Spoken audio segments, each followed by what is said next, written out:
Good afternoon, everybody. Today's date is February 9th, 2022. This is a special meeting of the members of the State Liquor Authority being conducted in Albany and remotely.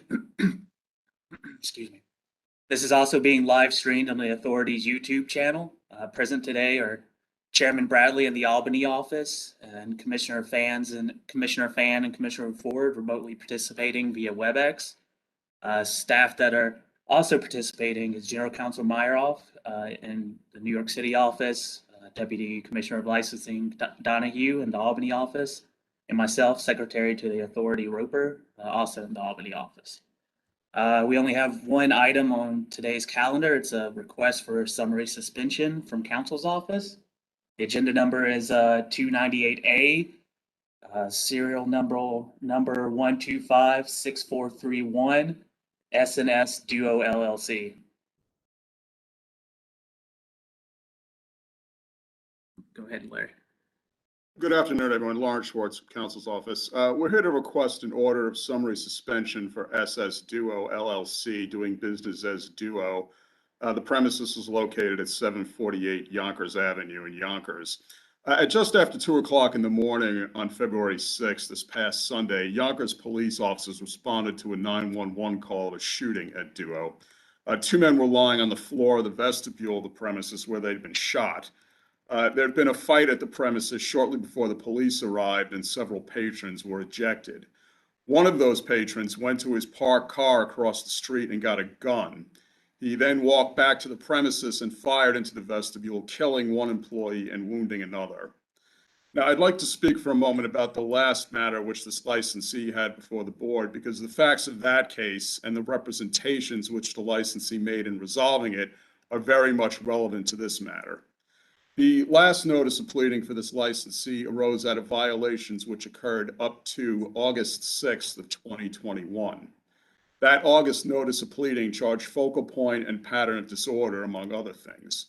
Supporting the charges in the August notice of pleading was the fact that there had been 155 calls to the Yonkers Police Department about the premises in the preceding year for fights, drug use, noise, and crowds. 10 neighbors had also written letters or emails complaining of these conditions and how their lives had been affected. You all have the relevant paperwork for the August notice of pleading. But clearly, the security and crowd control arrangements at this premises were not adequate. In settling that August notice of pleading with a no contest plea, the licensee made representations about what he was going to do to stop the crowd's disorder and violence from happening. In a written statement, he acknowledged the community's concerns, and he told us that he would hire Yonkers police officers under a service contract to maintain a presence outside the premises and, of course, to take action if anything happened inside. Included in the no contest offer was a letter from a Yonkers police captain confirming that Yonkers police would be available. The licensee also promised that he'd address the other problems which led to the charges in the August notice of pleading, including employing a DJ, having a manager, having an additional bar in contravention of the license, extension of the premises, and some fire code violations. Now, the licensee at that point had a minimal history, and the board imposed a $10,000 fine, again, for the August case. Well, unfortunately, since last August, there have been another 51 calls for service to this premises, again, involving fights, disorderly crowds, noise, drug use. And to make matters much worse, the licensee began cutting back on his use of Yonkers police to maintain order lately. And this past weekend, when the employees were shot, the licensee did not arrange for any police department presence at all for the first time. A Yonkers police lieutenant who's familiar with the situation in these premises told me that in his opinion, the shooting wouldn't have happened if there had been uniformed police officers outside. This licensee has held the license since 2011. He didn't have any trouble, any violations until last year. He proceeded pro se on the August NOP, and in conversations with counsel's office, he confirmed what he later wrote to the board, that his establishment is in Westchester, just across the border from New York City. During the pandemic, he had a big influx of new patrons from the city because of the comparatively fewer restrictions on operating in Westchester. The licensee acknowledged that the security system he had in place was not working, and he told us that he would do what needed to be done about it. But clearly, when it mattered, the licensee did not do what he needed to be done about it. The employee who was killed over the weekend was the licensee's spouse's brother. This licensee is clearly willing to expose the community, even himself and his own family, to an obvious and serious danger to make money from his new customers. And I would submit that he's let the community down very badly. This killing of one person and a serious injury inflicted on another, the numerous calls for service since the August case, demonstrating that there's still ongoing conditions of noise and disorder in around these premises. The fact that he's even still using a DJ as he was back in August, all these things I submit show that this licensee has not learned his lesson, that he's very much willing to place his financial interests above those of the community. I just submit this licensee has shown that the continued operation of these premises would pose an imminent threat to the health, safety, and welfare of that community, justifying a summary suspension of the license. Thank you. Thanks, Larry. I just want to add one thing. This licensee is not permitted to have a disc jockey. The application, it looks like a relatively quiet restaurant, maybe tavern at most in the evening. He can no longer claim he didn't know that he wasn't to have a DJ, having already been charged and fined for it. And we have current advertisements of DJs Thursday, Friday, Saturday, Sunday. So this is not just a question of a new group of New York City customers just showing up on his doorstep. He's seeking to bring them to his place by having a DJ and advertising it when he's not permitted to do so. And he's abused his privileges as a licensee in that regard. Thank you. Thank you.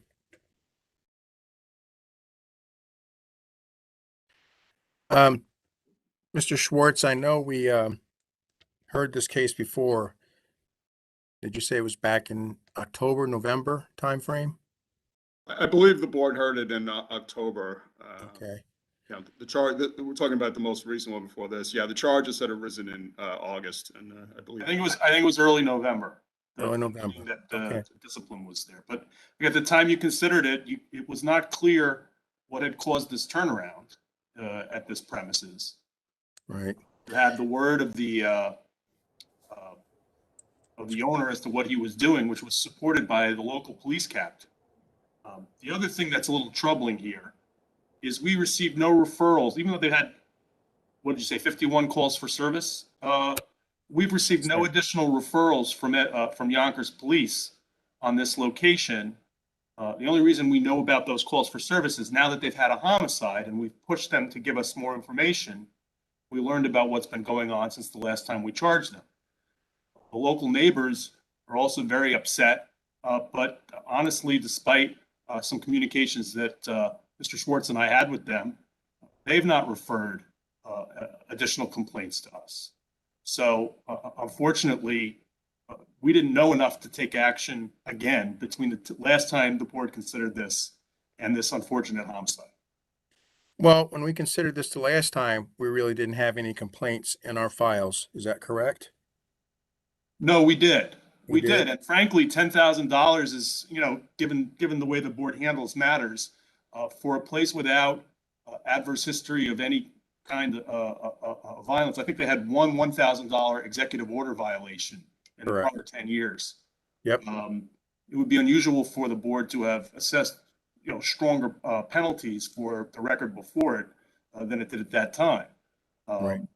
Especially with the seeming support of local police. But I think that might be the problem here. It appears the owner might have some connection to local police.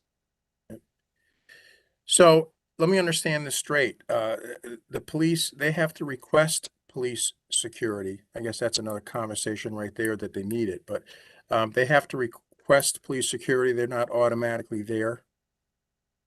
Right. My understanding of the procedure they had with Yonkers Police was that they had a service contract, they had a rotating roster of officers that would be used, but the licensee had to affirmatively request that the police be there. Apparently, he was doing that in the beginning or the middle of every week, asking for coverage on the weekends as needed, and he had been doing that regularly. And lately, He stopped doing it. He started doing it sporadically. And this past weekend, when the shooting happened, he didn't ask for anyone to be there at all. Okay. Interesting. Is that unusual? I mean, or is that commonplace? I've never heard of having a contract with the police department. I've heard of having a It's a- contract with security. It's essentially a security contract. It's a security service that they're being provided. The police are doing their duty anyway. And Right. records suggest that they directed patrols to this location because it was a problem, separate and apart from whatever private arrangements the owner was going to make. The point to think about the owner's private arrangements is he essentially used those to I guess, invite the board to give him a better chance going forward, saying that he had this under control and that this was working. And then he unilaterally decided not to do what he told the board he was going to do. And now we have a homicide. Commissioner Ford, it's not particularly unusual, particularly with larger venues, since the licensees can't hire police officers directly. They enter into arrangements with the local police department where the licensee pays the police department, and then the police department puts officers there. I know some of the larger sports venues do that regularly. Okay. Thank you. I don't have any more questions. The members ready to vote? Commissioner Fan? Based on evidence presented by counsel, it's clear that this licensed premise is presenting an imminent threat to public health, safety, welfare, and I'm therefore voting to summarily suspend this license. Commissioner Ford? Based on history and evidence presented by counsel, I also find these premises to be an imminent threat to public health, safety, and welfare, so I too vote to summarily suspend this licensee. Chairman Bradley? Based on the presentation, I'm voting to summarily suspend. It's clear the licensee is a threat to the public health, safety, and welfare. And Mr. Schwartz, can you call or get in contact with Joe Finelli in our enforcement bureau? And I mean, the Commissioner Ford kind of picked up on this, and I'm as concerned, I think, as I feel like he is, that this police chief clearly supported the guy in the last enforcement action. Then it's clear that there were dozens of calls after that, which they're legally required by law, if there's action taken at the premise by the police, to refer that to us, and it's clear we didn't get any. And that, as Council Meyerhoff points out, that is somewhat disturbing to me. And whether there's a relationship there or whether they just got lost in the cracks, I would like some information on that. Certainly. And he can. I know. Mr. Finelli's in contact with the police department. I'm sure he can get answers for that. Okay. Chairman, I have nothing else for this meeting. Do you have anything? No, I'm all set. Thank you all. All right, so Thank this you. meeting is adjourned. Thank you, members. Thank you, Donald, Larry. Thank you.